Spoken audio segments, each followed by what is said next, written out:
শিক্ষার্থী বন্ধুরা, আজকের ক্লাসে স্বাগত সবাইকে। সবাইকে ফুলেল শুভেচ্ছা।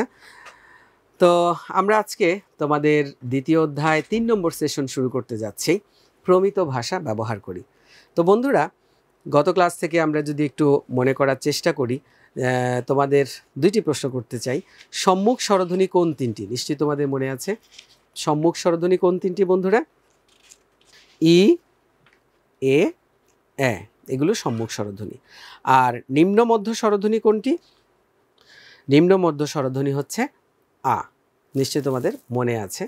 তো আমরা গত ক্লাসে ব্যাকরণের অংশ নিয়ে আলোচনা করেছিলাম। তো আজকের পাঠটা হচ্ছে স্বরধ্বনির উচ্চারণ অংশ। তো অবশ্যই উচ্চারণ ঠিক করি। আজকে আমরা কিছু কিছু শব্দ এবং গত ক্লাসে তোমাদের যেই 7টি মৌলিক স্বরধ্বনি দেখিয়েছিলাম, এই 7টি মৌলিক স্বরধ্বনির উচ্চারণ আমরা চর্চা করব এবং কিছু কিছু শব্দের উচ্চারণ করব। তো আজকের ক্লাস থেকে আমরা কি কি শিখতে পারি? স্বরধ্বনি সঠিকভাবে উচ্চারণ করতে পারবো, মৌলিক স্বরধ্বনিগুলো আমরা শব্দে প্রমিত উচ্চারণ করতে পারবো। আমরা এই দুইটা বিষয় আজকে আমরা করব। তো তোমরা তোমাদের পাঠ্য বইয়ের 22 নম্বর পৃষ্ঠা খুলে ফেলো, বাংলা বইয়ের। তো 22 নম্বর পৃষ্ঠা খোলার পর আজকের পাঠ শুরু করব আমরা এই ছবিটা দিয়ে। এই ছবিটা তোমরা গত ক্লাসেও দেখেছো। আমি তোমাদেরকে দেখিয়েছিলাম যে স্বরধ্বনি উচ্চারণ করতে গেলে ঠোঁটের আকার কীরকম হয়। এখন আমরা এই মুহূর্ত থেকে ক্লাসে এই যে 7টি স্বরধ্বনি আছে, মৌলিক স্বরধ্বনি, এই 7টি মৌলিক স্বরধ্বনি আমরা চর্চা করব। তো প্রথমে আমি তোমাদেরকে দেখাবো এই ধ্বনিগুলো কিভাবে উচ্চারণ করতে হয়। তোমরা আমার সাথে সাথে উচ্চারণ করবে, সবাই উচ্চারণ করবে, কোনো প্রকার জড়তা থাকবে না, কেউ চুপ করে থাকবে না, এবং সবাই মুখ খুলে জোরে জোরে উচ্চারণ করবে। জোরে জোরে উচ্চারণ করলে কি হয়? জোরে জোরে উচ্চারণ করলে তোমার যেই ঠোঁটের যে জড়তা আছে, আমাদের ঠোঁট কিন্তু একটু আলসে, অর্থাৎ তুমি তাকে যদি ঠিকভাবে কাজে না লাগাও, তাকে যদি তুমি চর্চার মধ্যে না রাখো, সে একটু অলস হয়ে পড়ে। এজন্য ধ্বনিগুলো উচ্চারণ করতে গেলে আমাদের কষ্ট হয়, সমস্যা হয়।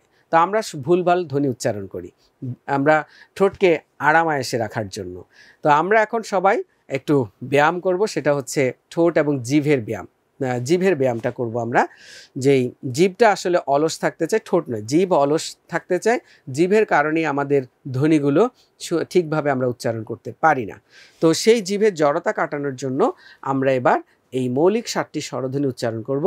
আমি উচ্চারণ করব, আমার সাথে সাথে তোমরাও উচ্চারণ করবে। তো বন্ধুরা, মৌলিক স্বরধ্বনি প্রথম যে 3টি সম্মুখ স্বরধ্বনি ছিল ই, এ, এ, এই ধ্বনিগুলো সবগুলোই 7টি স্বরধ্বনি আমরা আজকে এখন উচ্চারণ করব। আমার সাথে সাথে তোমরা সবাই উচ্চারণ করবে। তো শুরু করি আমরা, ঠিক আছে? সবাই উচ্চারণ করবে। ফ্যাসিলিটেটর সাহেব আপনি আছেন, আপনি খেয়াল করবেন যে ক্লাসের সবাই উচ্চারণ করছে কিনা, এবং অবশ্যই জোরে জোরে উচ্চারণ করতে হবে। এখানে লজ্জা বা নিজেকে গুটিয়ে রাখার কিছু নেই। আমরা সবাই মিলে আমাদের বাংলা ভাষা শিখছি, যে ভাষার জন্য প্রাণ দিয়েছেন আমাদের পূর্বপুরুষরা, তাই না? তো বন্ধুরা, আমরা শুরু করি। প্রথমে হচ্ছে ই ধ্বনি। ই ধ্বনিটা কিভাবে উচ্চারণ করব? আমার দিকে সবাই দেখো। ই, ই, ই। সবাই আমার সাথে সাথে উচ্চারণ করো। ই, এ, এ, আ, অ, ও, উ। আবার আমার সাথে সাথে সবাই করবে। ই, এ, এ, আ, অ, ও, উ। এবার আমরা পেছন দিক থেকে আসব। উ, ও, অ, আ, এ, এ, ই। আবার উ, সবাই উ, ও, অ, আ, এ, এ, ই। এভাবে তুমি যখন কয়েকবার এই ধ্বনিগুলো উচ্চারণ করবে, তাহলে দেখবে যে তোমার যেই ধ্বনিগুলো উচ্চারণ করতে মুখে একটু জড়তা আসতো, শব্দ ঠিকমতো উচ্চারণ করতে পারছিলে না, সেই শব্দগুলো তুমি সুন্দরভাবে উচ্চারণ করতে পারছো, প্রমিতভাবে উচ্চারণ করতে পারছো। আসলে আমরা যে প্রমিতভাবে শব্দ উচ্চারণ করতে পারছি না, সেটার কারণই হচ্ছে এই স্বরধ্বনিগুলো এবং যে ব্যঞ্জন ধ্বনিগুলো আছে, এই ধ্বনিগুলো আমরা প্রমিতভাবে উচ্চারণ করতে পারি না। এই প্রমিতভাবে উচ্চারণ করতে না পারার কারণেই আমাদের জিভে জড়তা চলে এসেছে এবং আমরা অপ্রমিত শব্দগুলোই উচ্চারণ করি। তো বন্ধুরা, এখানে তো আমরা 7টি স্বরধ্বনির উচ্চারণ ঠিক করলাম। এটা কিন্তু তোমরা নিজেরা বাসায়ও চর্চা করবে, তাহলে তোমার এই ধ্বনিগুলো সুন্দরভাবে উচ্চারণ করতে পারবে। এবার তোমাদের বইয়ে কিছু শব্দ দেওয়া আছে, সেই শব্দগুলোর উচ্চারণ আমরা দেখি এবং আমরা যেভাবে শব্দগুলো উচ্চারণ করব সবাই খুব খেয়াল করে শুনবে। প্রথমেই একটা শব্দ আছে অনেক। এখানে একটা মজার বিষয় হচ্ছে আমাদের এই যে অধ্বনিটা, এই অধ্বনিটা কিন্তু 2 রকমের উচ্চারণ আছে। একটা তো স্বাভাবিক মানে এর মতোই হয়, আরেকটা হয় অধ্বনি, কিন্তু 2টা উচ্চারণ, একটাতে আরেকটাতে ও হয়ে যায়। তো সেই যেই শব্দগুলোতে ও হয় আমরা সেগুলো আজকে দেখব এখানে কোনো শব্দ আছে কিনা। আরেকটা জিনিসও আছে এখানে এ অবশ্য তোমরা জানো এ স্বাভাবিকভাবে উচ্চারণ হয়, আবার এ ধ্বনির আরেকটা উচ্চারণ আছে, সেটা কি বন্ধুরা? এ ধ্বনি হয়ে যায়। গত ক্লাসে আমরা দেখেছি এ ধ্বনি ছিল কিন্তু হয়ে গেছে, ছিল একে একে, অর্থাৎ এ ক একার একে, আমরা পড়েছি একে একে, ছিল এ ক দিন একদিন, কিন্তু আসলে একদিন উচ্চারণ নয়, হবে একদিন। বানানে আছে এ কিন্তু উচ্চারণ হবে তো সেটাতে পরে আসি। তো প্রথমে আছে যে প্রথম শব্দটা হচ্ছে অনেক। অনেক, এখানে কিন্তু হসন্ত আছে, হ্যাঁ হসন্ত, অর্থাৎ শেষে মুক্ত উচ্চারণ হবে না, ধ্বনিকে বন্ধ করে রাখতে হবে। এটা হচ্ছে অনেক। পরের শব্দটা হচ্ছে একাডেমি। একাডেমিতে এ আছে। এখন তোমরা বলো, এই যে এ আছে, এটা কি স্বাভাবিক উচ্চারণ হবে নাকি এর উচ্চারণ হবে? বলো তো তোমরা, এই উচ্চারণটা কি হবে? এই উচ্চারণটা হবে একাডেমি, অর্থাৎ এর উচ্চারণ হয়ে গেছে, এর উচ্চারণ হয়ে গেছে। এখানে একাডেমি হবে না, একাডেমি, একাডেমি, একাডেমি। এরপরে একটা শব্দ আছে, এখানেও এ আছে। এখানে কি হবে বন্ধুরা পরের শব্দ? এখানেও কি এ হবে নাকি এর স্বাভাবিক উচ্চারণ থাকবে? এখানেও বন্ধুরা আমরা গত ক্লাসেও দেখেছিলাম যে একে একে, তাহলে এখানে তোমার এর উচ্চারণ হয়ে গেছে। এরপর আছে এক এক। এখানে কি এর উচ্চারণ স্বাভাবিক থাকবে নাকি এখানেও হয়ে যাবে? এটা শুধু হয়ে যাচ্ছে, তাই না? আচ্ছা, এখানেও হয়ে গেছে। আমরা এক বলি না, আমরা বলি একটা কলম, একটা খাতা, একটা ফুল, একটা মানুষ, বলছি, বলছি না। এরপরে হচ্ছে এ ক রস্বই, এক ই। এটার উচ্চারণ আমরা বলি একই না, আসলে এটা হবে এক ই, কয়ের সাথে হসন্ত আছে, একই, একই। পরের একটা শব্দ আছে, এখানেও কি এ হয়ে যাবে? কি মনে হচ্ছে তোমাদের? এখানেও এ হয়ে গেছে, একটা, একটা। আমরা একটা কলম দাও তো, একটা বল আমাকে দাও, এরকম আমরা বলি না, আমরা বলি এক, দুই, তাই না? এক। আমরা আরো কিছু শব্দ দেখি। এই শব্দগুলো কিন্তু তোমার কবিতা থেকে নেওয়া, কবিতার শব্দ। এতই, এতই, এখানে বানার আছে, সাথে আবার ত আছে। এতই শব্দটা আমরা কিভাবে উচ্চারণ করব? এখানেও কি এ হয়ে যাবে? এখানেও এ হয়ে যাবে, তবে এখানে আরেকটা কাজ হয়েছে। এখানে ছিল ত, এখানে ওকার এসেছে, এতই, ত এর সাথে ওকার আমরা উচ্চারণ করছি, এতই, যদিও বানানে কিন্তু ওকার ছিল না, তাহলে এতই, ত এর সাথে ওকার উচ্চারণ করতে হবে। এখানে যে বলেছিলাম এর 2টা উচ্চারণ এবং ও, এখানে ত এর সাথে ছিল কিন্তু ত প্লাস এখানে ত এর সাথে অ ছিল, কিন্তু আমরা উচ্চারণ করছি কি ত যোগ ও উচ্চারণ করছি, তো হয়ে গেছে। ত এবং ও মিলে তো হয়ে গেছে, এতই, ত ওকার। ঠিক আছে, এরপরে আছে আলো। এটা অবশ্য আমরা সবাই পারবো, এটাতে কোনো আলো, মুখটাকে প্রসারিত করে, ঠোঁটটাকে প্রসারিত করে আলো। এরপরে শব্দটা আছে উড়াল। এই ড বিন্দু র, এটা উচ্চারণ করতে অনেকের একটু কষ্ট হয়। তো শব্দটা হচ্ছে কি উড়াল। এখানে হসন্ত আছে, ল হসন্ত, উড়াল, উড়াল, উড়াল। আমার সাথে সাথে উচ্চারণ করো সবাই, উড়াল, উড়াল। এটা বস বিন্দু রয়েছে, ড বিন্দু রটা একটু ভেতর থেকে উচ্চারণ হয় এবং জিভেটা একটু উপরের দিকে উঠে কম্পনের মতো তৈরি করে, উড়াল। এরপরে শব্দটা হচ্ছে, এখানেও আবার একটা এ দেখতে পাচ্ছি আমরা। এই এটা কি এ উচ্চারণ হবে? কি মনে হয় তোমাদের? এইখানে আমরা একটা স্বাভাবিক এ পেলাম, এইটাকে এ এ এই আছে, এখানে কিন্তু এ এ হয়নি। আমরা বলি এ কি কাণ্ড, এ কি করছিস, এ কি করছিস, তাই না?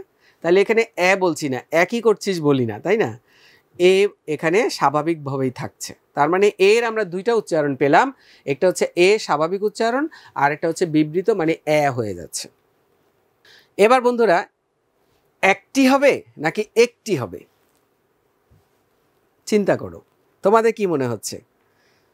এখানেও আর একটা স্বাভাবিক এ পেয়েছি, আমরা একটি বলি, একটি বলি না।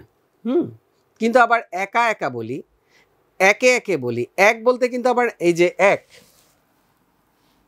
এক বলতে কিন্তু আমরা উচ্চারণ করি এক, এভাবে। কিন্তু যখন তুমি একটি উচ্চারণ করবা, তখন কিন্তু আর একটি হবে না, তখন একটি এর স্বাভাবিক উচ্চারণ থাকছে।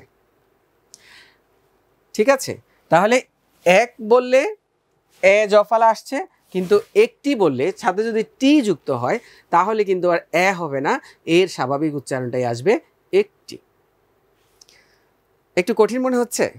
কঠিন নয়, একটু যদি তোমরা এই শব্দগুলো নিয়ে একটু চর্চা করো, দেখবা যে এত কঠিন নয়, আমাদের বাংলা ভাষা এত কঠিন কিছু নয়। এরপরে যে শব্দটা আছে ওঠে, এটা আবার স্বাভাবিক আছে, ওঠে। এবার আমরা আরো কিছু শব্দ দেখি বন্ধুরা। প্রথমেই আছে স্বরেয়। স্বরেয়র কয়টা উচ্চারণ আমি বলেছিলাম তোমাদের? স্বরেয়র কয়টা উচ্চারণ আমরা পাই ভাষার ক্ষেত্রে, ব্যবহারের ক্ষেত্রে? দুইটা উচ্চারণ পাই। কি কি? একটা হচ্ছে স্বাভাবিক, মানে অ, এর মতোই, আর একটা হচ্ছে ও হয়ে যায়, অধ্বনির উচ্চারণ ও হয়ে যায়। তো এবার আমরা দেখি, এই যে অ তরসিকা তি, অতি মানে খুব, এইটা কি অ স্বাভাবিক উচ্চারণই থাকবে নাকি অ ও এর মতো উচ্চারণ হবে? অ ও এর মতো উচ্চারণ হবে। এখানে অতি, অতি চালাকের গলায় দড়ি, তাই না? অতি, এখানে অতি বলি না আমরা, অতি বলি না, বলি অতি, অতি মানব, অতিশয়। এরপরে শব্দটা আছে ওরা। এখানে ও আর ওকে তার আমরা অরা বলবো না, ওকে ওই বলবো ওরা। যদিও কোনো কোনো মানুষ অরা বলে, যে অরা কইছে, মানে ওরা বলেছে, তো এরকম অরা বলে। তো অরা এখানে অর উচ্চারণ হবে না, এটা ও, ওরা, ওরা, ও উচ্চারণ করতে হবে। পরের শব্দটা হচ্ছে গ একার আছে এখানে, অর্থাৎ এ আছে। অবশ্য তোমাদের মনে থাকার কথা, এটা আমি কিন্তু আগেও দেখিয়েছি। এখানে এ আছে, এটা এ উচ্চারণ হবে না এ উচ্চারণ হবে? এটা আগেই আমরা দেখেছি, এটা গেছে, এ উচ্চারণ হবে। এরপরে শব্দটা হচ্ছে চোর। অনেকে বলে চুর, চুর, সুর আইছে, সুর আইছে। আসলে সুর না, চোর, ও, ঠোঁট গোল হয়ে যাবে, ও। এটা এখানে কি আছে? ও আছে, ও, চো, চোর। তাহলে শব্দটা চোর, চুর নয়, হ্যাঁ, চোর। এরপরে হচ্ছে দ, এখানেও আবার একটা এ আছে, দ এর সাথে এ যুক্ত হয়েছে, দে। এখন আমি যদি বলি দে, তখন কিন্তু এ উচ্চারণ হচ্ছে। এখন এখানে বলছি দেশ, এখন দেশ হবে নাকি এ যুক্ত হবে দেশ হবে? তোমরা বলো, দেশ না দেশ? দেখি কার কারটা ঠিক হয়। এখানে হবে দেশ, দ একার, এখানে দেশ হবে না, সুন্দর প্রমিত উচ্চারণটা হচ্ছে দেশ, দ একার তালব্যস্য দেশ, দেশ নয়, এখানে এ যুক্ত হবে না। সবশেষে হচ্ছে হলো, হ ল ওকার, এই হ এর সাথে একটা অ ধ্বনি আছে, হ যোগ অ। তো এই অটা কি ও উচ্চারণ হবে নাকি স্বাভাবিক থাকবে, কি মনে হচ্ছে তোমাদের? হলো হবে না হলো হবে? ও যদি সংযুক্ত করি তাহলে হো হয়ে যায়, কি মনে হচ্ছে তোমাদের? এখানে হ এর সাথে ও যুক্ত হবে, হলো। এটা কিন্তু হলো বললে অপ্রমিত উচ্চারণ হবে, তোমার প্রমিত উচ্চারণ হচ্ছে হলো। আমার যাবার সময় হলো, দাও বিদায়। না, ক্লাস শেষ করছি না, হ্যাঁ ক্লাস শেষই করছি। আমার যাবার সময় হলো, এই যে হলো, হয়ের সাথে হ ওকার উচ্চারণ হয়েছে। তো ঠিক আছে, আমরা অনেকগুলো শব্দের উচ্চারণ দেখলাম বন্ধুরা। এই শব্দের যে বইয়ের যে শব্দগুলো আছে তোমরা শব্দগুলো চর্চা করবে আমি যেভাবে দেখালাম। তো আমরা যেই বিষয়গুলো আজকে এখানে বুঝতে পারলাম শব্দগুলো উচ্চারণ করতে গিয়ে, যে আমরা দেখেছি এ ধ্বনির দুই রকমের উচ্চারণ হয়। একটা হচ্ছে স্বাভাবিক এ, যেমন একটি, আর একটা হচ্ছে এর উচ্চারণ এ হয়, যেমন এক, একা, এগুলো এর উচ্চারণ হচ্ছে। এরপরে আছে ধরো ও এর উচ্চারণ তোমার ও এর মতোই হবে। আর অ এর উচ্চারণ স্বরে অ এর উচ্চারণ আবার দুই রকমের হয় দেখেছি আমরা। অ এর মতো স্বাভাবিক উচ্চারণ হয়, আবার ও এর মতো উচ্চারণ হয়। যেমন এখানে অতি, অ এর উচ্চারণ ও হয়ে গেছে, অতি হয়ে গেছে। তো এইভাবে আমরা যদি প্রমিত উচ্চারণে কথা বলি আমরা, তাহলে আমাদের শব্দগুলো শুনতে ভালো লাগবে। আর এই যে আবৃত্তি যারা করেন কিংবা যারা সংবাদ পাঠ করেন তাদের কথাগুলো শুনতে আমাদের এত মধুর লাগে কেন, তো সুন্দর ভালো লাগে কেন? কারণ তারা প্রমিত উচ্চারণ করছেন এবং শব্দগুলো যথাযথভাবে উচ্চারণ করছেন। তো আমরা যদি এভাবে কোন শব্দটা কিভাবে, কোন ধ্বনিটা কিভাবে উচ্চারণ হবে এটা যদি আমরা বুঝতে পারি বা আমরা চর্চা করি, এটা কিন্তু এক দুই দিনের বিষয় নয়। ভাষা জিনিসটাই হচ্ছে তোমার চর্চার বিষয়। তুমি যখন এই ধ্বনিগুলো চর্চা করবে তোমার শব্দের উচ্চারণ সুন্দর হয়ে যাবে, তখন তোমার কথা বলার ধরন পরিবর্তন হবে, দেখবে যে তোমার কথা বলা সুন্দর হয়ে গেছে। তখন অন্যরা বলবে বাহ, ও তো কি সুন্দর করে কথা বলে, দেখেছিস? তো তোমাদের মধ্যে নিজেরা এবার চিন্তা করো কে সুন্দর করে কথা বলবে। যদি সুন্দর করে কথা বলতে চাও তাহলে ধ্বনির উচ্চারণ শিখতে হবে, চর্চা করতে হবে যে কোন ধ্বনিটা কিভাবে উচ্চারণ করতে হয়। তো বন্ধুরা, আজকের ওই যে বললাম আমার যাবার সময় হলো, আজকের নীতিবিধানে ন্যায় বিচার নিয়ে একটু কথা বলি, শেষ করছি। ন্যায় বিচার হলো যা ন্যায় তার উপর ভিত্তি করে কোনো কিছু অনুধাবন করা বা সেই অনুযায়ী কাজ করা। আমরা সব ক্ষেত্রে কথায়, কাজে, আচরণে ন্যায় বিচার করব। সবাই ভালো থেকো, আল্লাহ হাফেজ।